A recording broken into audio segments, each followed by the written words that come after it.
Okay, hi. Assalamualaikum guys. Welcome back to Makcik Production. Okay, hari ni kita dalam segmen yang sama. Kalau korang nak tengok muka-muka kita ni macam kena tumbuk ada, macam ada yang suci, ada yang hitam. So kita di dalam segmen seram. Segmen seram kita lagi. Okay. Kalau korang tak nampak seram tu lagi, aku tak tahulah. Tak tahulah. Dah effort dah ni weh. Sedang payah aku nak buat muka seram ni. Okey, kali ni kisah seram kisah seram kita adalah berdasarkan kisah yang benar. So hari ni turn Rina pula akan cerita tentang kisah seram daripada dia. Okay, Rina, kisah seram apa yang kau nak cerita hari ni? Aku punya hidung sesama sikit. Okay. Aku tak tahu pula itu memberi kesempatan dan peluang kepada korang semua untuk macam tu juga pun semua sesama. Okay, by the way, cerita hari ni adalah kisah benar daripada ayah kita orang sendiri. Oh ya? Ya. Oh. Dan kisah ni berlaku waktu dah lama lah. Waktu tu kita orang pun kecil lagi. Aku ada ke? Ada. Kau tak ada? Tak ada. Sebenarnya kisah yang kau nak cerita ni adalah akak yang melihatnya depan mata. Waktu tu umur kau berapa? Bukan masuk depan mata. Waktu benda tu berlaku, memang benda tu nak ikutkan aku nampak lah. Bukan nampak kisah tu terjadi depan mata. Nampak bila mana ayah bawa kereta tu beraksiden. Kan nak pergi sekolah, aksiden lagi. Aku cakap macam tu. Dalam depan dia memang teruk lah. Kau balik sekolah kau tengok, kita ajar apa dah dia macam ni tau. Dia kata, ayah balik.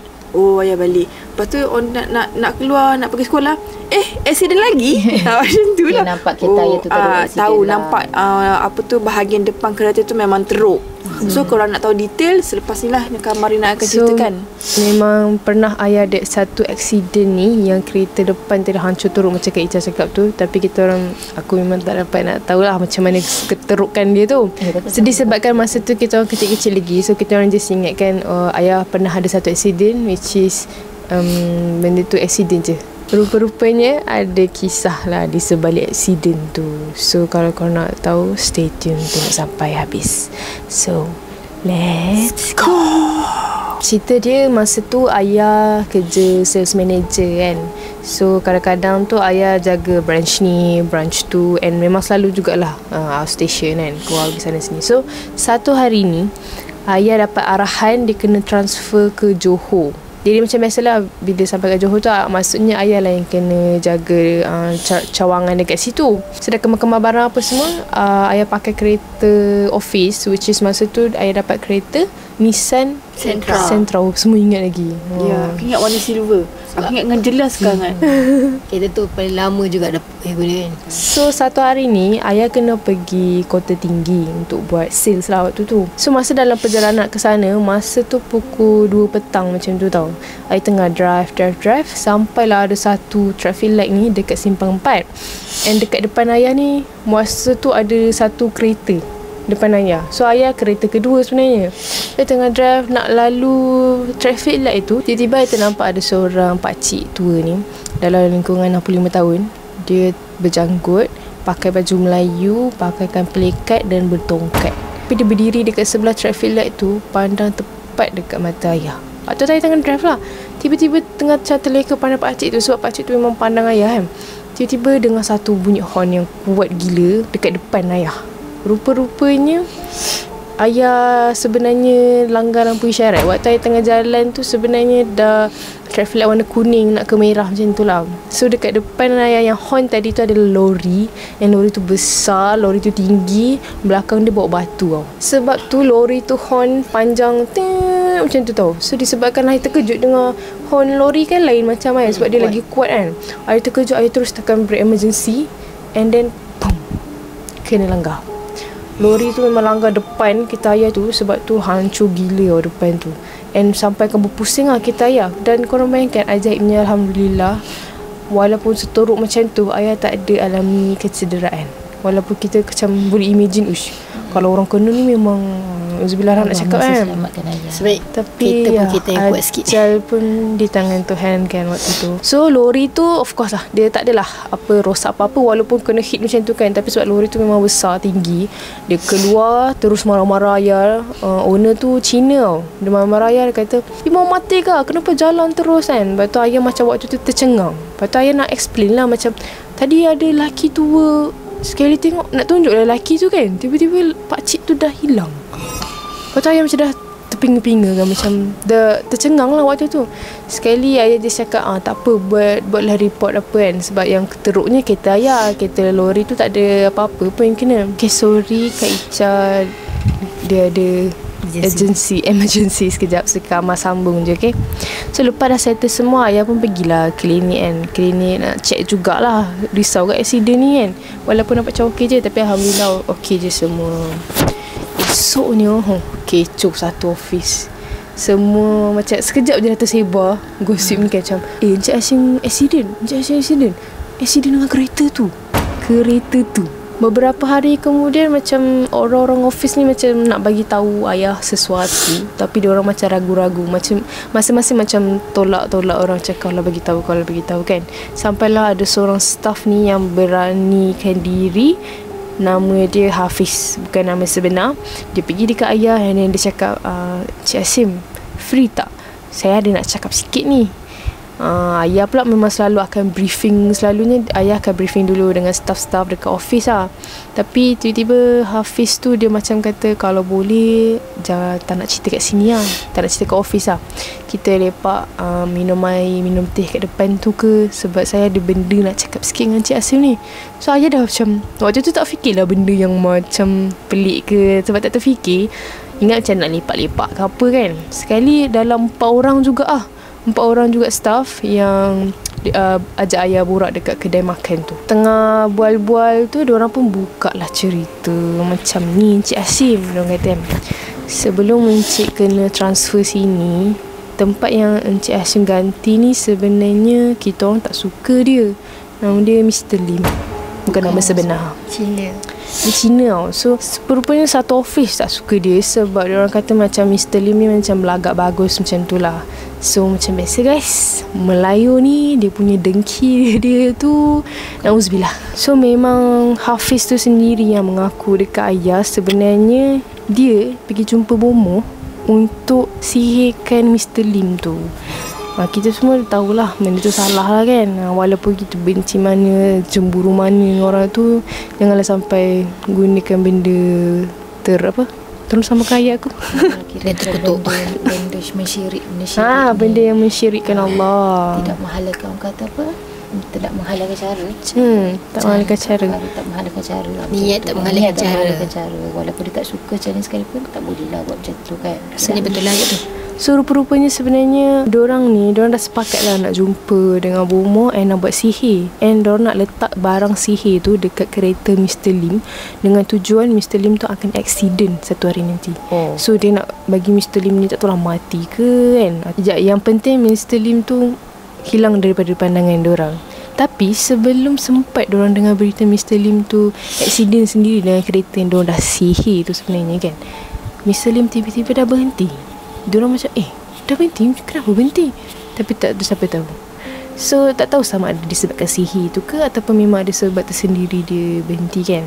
Tapi apa yang ayah tahu pasal Mr. Lim ni, lepas dia berhenti kerja, dia teruskan berniaga. So Hafiz tu cakap lah dekat ayah kan, so sebenarnya benda ni lah yang mengacau Encik Hashim. Jadi kami di sini nak minta maaf lah, sebenarnya kami bukan niat nak kacau Encik Hashim. Kami bagi tahu ni pun sebenarnya kami nak tarik keluar benda tu. Kat sini lah barulah ayah tahu, rupanya diorang letak barang sihir tu dekat mana Kak Ya? Dekat depan kereta ayah tu kan, kat depan yang hancur tu kan. Kan kalau kat depan kereta kan ada apa tu, nombor plate apa semua tu kan, kat depan tu kan, kat situ dia ada letakkan terselit kat situ. Dia guna skru dia guna skru selit tu kan kereta company kan. So patutnya Mr. Lee lah yang pakai, tapi sebabkan Mr. Lee berhenti, Ayah yang pakai kereta tu, saya yang kena. Okay. Sebab tu kereta office. So Hafiz tadi tu sebenarnya dia nak buang balik sihir tu. Sebab dah kan ayah yang pakai, dia pun terkejut lah, tak sangka sihir tu masih berlangsung, masih orang yang pakai tu memang akan kena lah. Terkejut ayah yang kena kan. So ayah pun ceritalah kat dorang sebenarnya sebelum dorang ni ajak ayah pergi berbual kat kedai tu kan, malam tu ayah ada mimpi. Ni selepas accident lah. Ayah ada mimpi yang pakcik tu yang ayah pernah nampak kat traffic light tu, dia muncul dalam mimpi ayah dalam keadaan berjalan ke arah ayah, tapi kaki dia tempang. Macam kaki sakit lah tu kan. Dia tunjuk macam tu. Tiba-tiba jalan sampai kat ayah, padan muka kau. Dia kata, kenapa kau tak mati lah? Macam tu. Macam marah-marah ayah pula. Seolah-olah macam dia punca ayah accident tadi. Tetapi kenapa kau tak mati-mati ni? Macam tu. Dia marah suatu hati. Sudah. So dalam keadaan marah lah kan, ayah pun terkejut. Lepas tu ayah terus baca doa and then terjaga. Sebab waktu tu rasa macam kena kunci, macam kita kena himpap tu.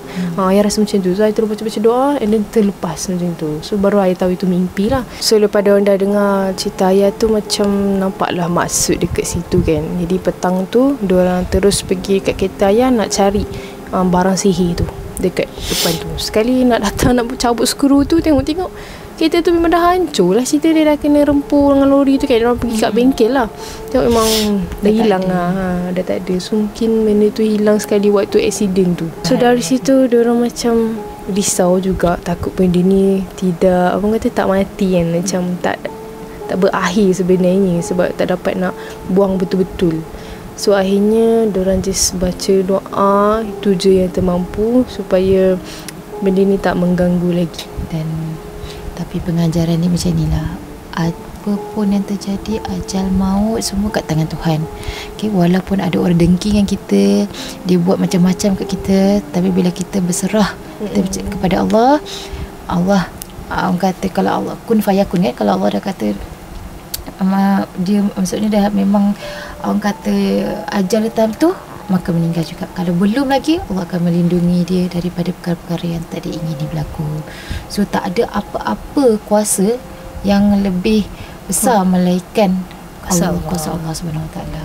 Pengajaran dia daripada sini nak bagi tahu ialah macam tadi kan, Rina dah bagi tahu, walaupun dia tak tahu apa yang terjadi, adakah sihir tu masih berlangsung kat kereta tu ya ke tidak kan. So apa-apa pun ayah kata, kita sendirilah kena, orang kata kena lindungi diri sendiri masing-masing lah, jaga solat apa semua kan.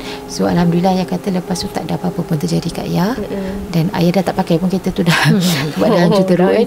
So company bagi kereta lain untuk ayah gunakan, dan alhamdulillah tak ada apa-apa lah yang terjadi. Tapi siapa sangka orang boleh sihir kereta.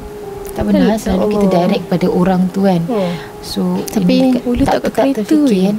So pengajaran kat korang juga kan. So macam sebelum naik kereta tu cek lah juga kot. Baca doa juga. Kita bukanlah nak kepada percaya pada benda tu, tapi benda tu ada, tapi kita mau kepada sentiasa apa-apa nak mulakan perjalanan baca doa, berserah-serahkan semuanya segalanya pada Allah, biar Allah melindungi kita apa-apa perjalanan kita dan apa-apa tugasan kita nak lakukan pada hari tersebut. Sekejap, satu yang saya perasan satu lagi, cerita ni kisah lama tau. Tapi sekarang ni kalau kita tengok balik, zaman moden, tapi perlakuan kita macam sama. Faham tak? Maksudnya sekarang ni kita masih lagi dengar orang-orang dengki, semua buat benda-benda, guna-guna cara kotor macam ni, makin berleluasa. So macam kalau boleh buanglah sifat-sifat tu semua. Macam kata rezeki, setiap orang dah ada rezeki masing-masing. Kita kena trust, percaya dan terus keep, orang kata apa, usaha.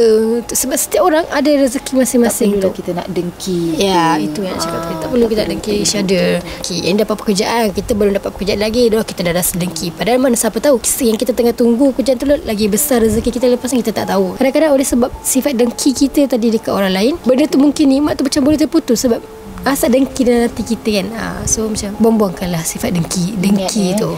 Sihir menyihir ni adalah salah satu perkara yang mensyirikkan Allah, dosa-dosa besar. Okay, so cepat-cepatlah bertaubat. Jangan ada rasa sikit pun nak buat benda-benda syirik ni. Tak elok lah, tak elok.